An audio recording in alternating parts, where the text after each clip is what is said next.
मई 22 हमारे प्रतिदिन की रोटी मिनिस्ट्रीज की ओर से आप सबों को नमस्कार। आज का संदेश का शीर्षक है कहानी सुनाएं, बिल क्राउडर की ओर से। आज के पवित्र शास्त्र का भाग पहला यूहन्ना की पत्री अध्याय 1 से 4। उस जीवन के वचन के विषय में आदि से जो था, जिसे हमने सुना और जिसे अपनी आंखों से देखा, वरन जिसे हमने ध्यान से देखा और हाथों से छुआ।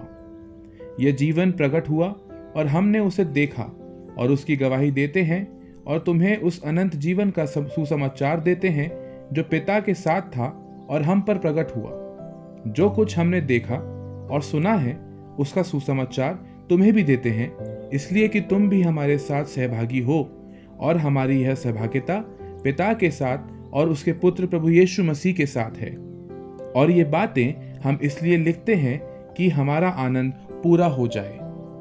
मुख्य वचन पहला यूहन्ना अध्याय 1:3। जो कुछ हमने देखा और सुना है उसका सुसमाचार तुम्हें देते हैं, इसलिए कि तुम भी हमारे साथ सहभागी हो सको। अमेरिकी राष्ट्रपति अब्राहम लिंकन के बेटे रॉबर्ट टॉड लिंकन 3 प्रमुख घटनाओं के लिए उपस्थित थे।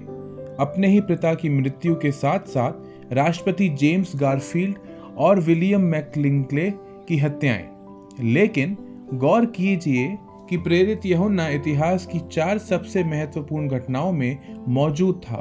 यीशु का अंतिम भोज, गतसमनी में मसीह की पीड़ा, यीशु का क्रूस पर चढ़ाया जाना और उसका पुनरुत्थान।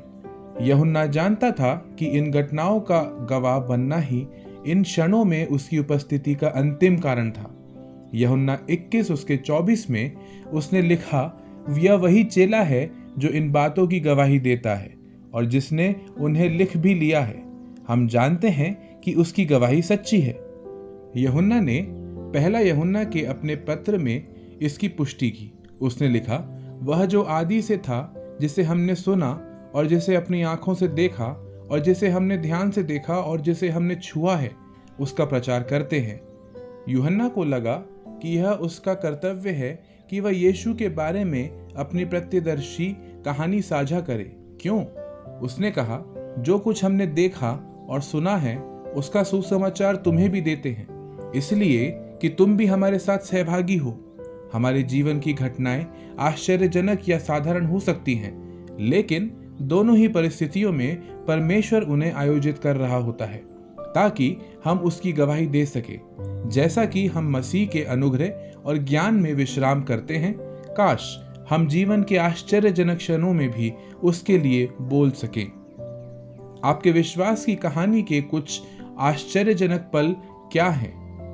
आप अपनी कहानी को किसी ऐसे व्यक्ति के साथ कैसे साझा करेंगे जिसे परमेश्वर के प्रेम के बारे में सुनने की आवश्यकता है?